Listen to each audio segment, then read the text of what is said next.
Fala pessoal, sejam bem-vindos a mais um vídeo. Eu me chamo Felipe Udi, sou analista CNPI e hoje nós vamos falar da Armac. Então vamos lá, sem se estender muito nessa introdução, mostrando nossa plataforma aqui Premium Investimentos. Quem tiver interesse, inclusive de análise, valuation, preço justo, só clicar no link na descrição do vídeo. Então falando um pouquinho aqui da Armac, a gente vê que a receita no segundo trimestre de 2024 subiu muito em relação aos outros períodos, né? Até a despesa operacional, a empresa controlando um pouquinho mais, né? Em alguns momentos um leve aumento, mas referente ao quarto tri deu uma reduzida. Enfim, as margens. A gente vê que a margem bruta da empresa aqui está em milhões, mas seria em percentual, tá? Teve uma leve quedinha, mas está no nível ainda satisfatório. Esse é um grande problema da Armac, tá? Ela tem uma pressão aí no custo, a receita cresce, mas os custos de produtos vendidos também crescem, né? Se vocês olharem aqui. Então, esse é um grande problema, a questão da margem. Por outro lado, a gente vê que o EBIT da empresa vem subindo também ao longo do tempo. Não sei se a margem operacional está 100% aqui. A margem operacional da empresa também deu uma melhorada, porque eles estão controlando essas despesas operacionais. É uma empresa que tem bastante ativo, né? Tem bastante ativo. Então, essas empresas, por mais que às vezes tenha dívida alta, ela tem uma quantidade grande de ativos. Então, aqui a gente vê que quase 5 bi em ativos. Aqui no cantinho tinha o valor de mercado dela, né? Então o valor de mercado dela é 2 bi e só de ativo ela tem quase 5 bi. Né? O valor da firma, quando a gente joga a dívida aqui, a gente vê que é 4,3 bi. Então a gente vê que a empresa tem um pouquinho de dívida também, né? Quando soma aqui no valor de mercado, mas tem bastante ativo. Então, é normal essas empresas aí de intensivo de capital ter um imobilizado grande, né? Ter dívida alta para poder investir nesses imobilizados. Né? Então a gente vê que, dá uma olhada aqui na dívida, a dívida de longo prazo, né? Boa parte da dívida. A gente vê que ela tem que pegar dívida para crescer. Toda empresa de locação tem que pegar dívida, tá? Ela é uma empresa de locação aí, de veículos mais pesados, tá? Fluxo de caixa operacional. Em alguns momentos a gente sabe que vai ficar negativo, mas olha só como ela teve um fluxo de caixa alto em 2022, no final do ano. Né? É normal ter consumos, né? E o CAPEX também, ó, bem pesado. Por que a empresa está investindo muito em CAPEX, tá? Muito em CAPEX. Em alguns momentos ficou positivo aqui, porque tem a questão do capital de giro, né? Então esse CAPEX aqui está buscando os dados oficiais da CVM. As empresas de locação de veículo têm que fazer alguns ajustes no CAPEX que vem do dado da CVM. Mas por que ficou tão positivo aqui? Porque a questão de capital de giro, às vezes recebíveis e tal. O CAPEX entra dentro do fluxo de caixa operacional dessas empresas de locação de veículos, diferente de outras empresas que entram no fluxo de caixa de investimentos, né? Então tem que fazer um ajuste aqui com certeza nesses dados, mas a gente vê que a empresa investiu bastante agora no segundo tri e está investindo porque está tendo uma demanda muito grande. A gente sabe que a Vamos, por exemplo, vem crescendo muito por conta disso. Então vamos dar uma olhada aqui na apresentação do terceiro trimestre de 2024 da Armac. Então é o que eu falei, tá?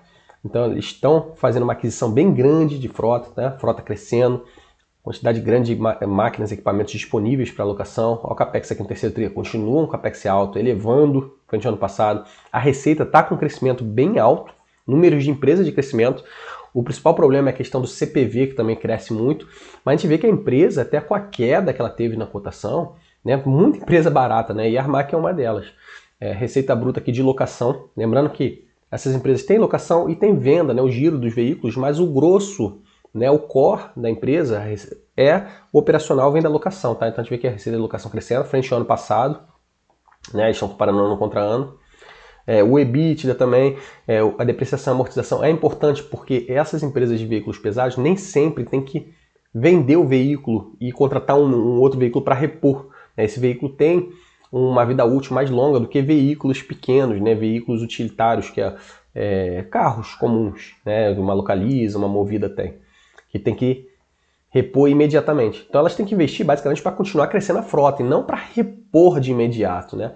A empresa já está dando lucro, né? Dando lucro, né? Lucro líquido, mesmo em um momento desafiador, que a gente sabe que a economia não está positiva para quem tem que crescer, essas empresas pequenas, para quem tem que se alavancar. Então a gente vê aí um fator mais interessante também.